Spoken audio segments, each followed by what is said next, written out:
Okay, here's my problem. Every time this refrigerator shuts off, it makes a noise. And if you take and shake this, you hear that.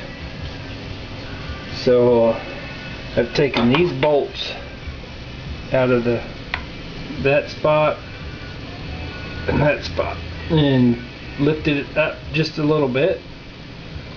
So I'm wondering if I could put spacers underneath that to keep it from making that noise. Because now that I unplug it,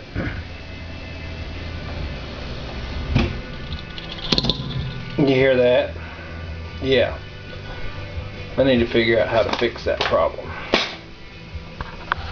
If you got any ideas, let me know. Thank you.